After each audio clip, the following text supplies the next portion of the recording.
understand. They are safe as long as they are not discovered. That is their primary method of survival.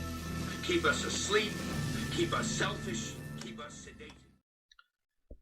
These are the days of thunder. I am John Nada. She doesn't love you.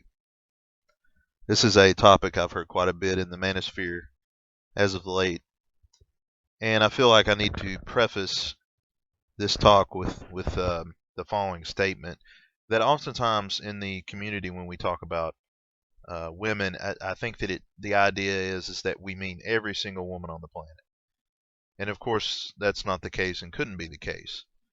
But I feel like it goes without saying that when you have patterns, when you have, a lot of our experiences are possibly not objective, but they are subjective to us, and so we can only speak based off of what we've experienced. So I feel like it gets misunderstood and lost in translation when we just use terms or whatever, and in meaning that we mean all women, and of course we don't mean that. But there is, when we say these things, it does apply to a large majority of women. Of course, you always have exceptions to the rule and those things, but that's not what we're talking about here. We're talking about what our common experiences have been, and what has commonly been seen and anecdotally, and to some extent in the nature of human beings. As it can be said that there are a lot of collective things that men do that may not be true for every single guy, but of course for the large majority of, of most men may be true. So again, we're not talking about every single woman on the planet, but rather just in general. So that being said, this quote keeps kind of coming to my mind, and it's from the movie The Last Temptation of Christ. There was only ever one woman, just many faces. And what that means to me is, here, I think a lot of us, and we talk about going through an anger phase once you've taken the red pill and you've gone your own way, and there still is this kind of deprogramming or debriefing that takes place in a lot of our minds, because here for the longest part of our lives we've been told, you're going to graduate from high school, go to college, and more than likely meet somebody there, marry them, get a house and have kids, and this is the script that you've been given for life. And so when you've been told that a large majority of your life, it does take some, reacclimating yourself to, what the reality is, or what you found to be the truth. Now, I think a lot of us went into it with this idea that relationships were this way or that way, or we had this thing that we were searching for. Now, I can, and honestly, while I'm thinking about it, anybody that listens to the podcast, if they have any questions or any particular subject that they want me to touch on, or a particular topic they'd like me to cover, I'm all for it. But I can draw from my own experience, having attended a Bible college, and let me tell you that a lot of people refer to Jehovah's Witnesses and the Latter-day Saints and those groups as being cults, but I just want to say that there are as many mainstream churches, and especially if you go to a Bible college, and depending on how conservative or small or what have you the Bible college may be, or there's a big difference in going to a school like I don't know, Texas Christian University, or some kind of big school like that is basically nominally Christian at this point. It's not really in the curriculum. It's not a Bible school per se. Whereas the school that I went to, at least at the time that I went to it, and I don't know if it's changed. I'm assuming it has, as the climate in the country has changed. But this was primarily a school to bring about the next generation of preachers and teachers. And so there was a very cult-like atmosphere. And in that, there's this ideal, or there was this ideal amongst both the genders there of what the perfect partner was to be. And of course, that was at a time when it sounds so silly now to think about, but that God had this certain person for you, and that this person was handpicked by God for you, for you to be with, and He had set aside this one special person, which I always found odd that in a religious, at least in that school's theological viewpoint, where everything otherwise was the free will of a person, the one area where God did not seem to allow that free will was in the choosing of your partner. No, He had this special person, the one for you, and this, that, and the other. So we got a lot of us there anyway. Got it into our heads, that this person, God had set aside, and so they were going to be like this, and they were going to have these traits and these characteristics. And it wasn't until I got into the MGTOW frame of mind of things that I realized that I was chasing something that didn't exist. I was chasing the caring, selfless, compassionate, person or whatever that, maybe was interested in these things or whatever, only to realize that I was chasing an ideal that didn't really exist. Because that's not the reality of most women in this country. And that wasn't the reality of a lot of the women there at the school. And what the women there wanted was entirely just, out there in outer space in terms of, you talk about hypergamy in the secular world, but let me assure you, it's 10 times worse in any kind of religious setting.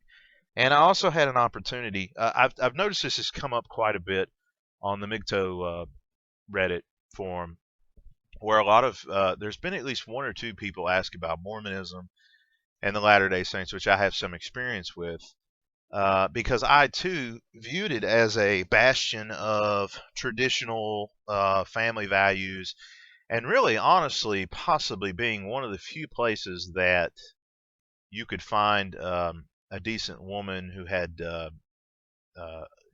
who upheld her morals and, wasn't looking to, didn't buy into the feminist frame of reference, and really embraced, the family is very big in that, and really embraced the female role, as well as upholding the male role, or the male ideal. And that's a whole other subject all on its own, the issues, or the pros or cons with that whole thing. But that, I don't think there was really much of a difference, or much of a gulf between what the women at the Bible college wanted and what the um, females in the LDS church, in terms of what they're looking for. And it's not really that much different than what a lot of women in the secular world are looking for, minus that a lot of women in the secular world don't really care if you have done a 2-year mission, or like I don't know. The big thing at the Bible college is that they of course wanted Chad. They wanted the guy that was 6 foot or taller, good looks, athletic, but he also had to have more than that. He had to have, they, which is weird because this guy's going into ministry, so he's not going to make excellent money, but they still wanted the guy to, I don't know, maybe they were Joel Osteen. They wanted Joel Osteen, guy with dresses nice, pearly white smile, tall, a lot of money, and seemingly godly. And that's what a lot of at the LDS church, same thing, except I mean, a lot of the Mormon girls would not look at a convert because he's a convert. So he's of course beneath, and that's the interesting thing about a lot of religions. A lot of religions are like this.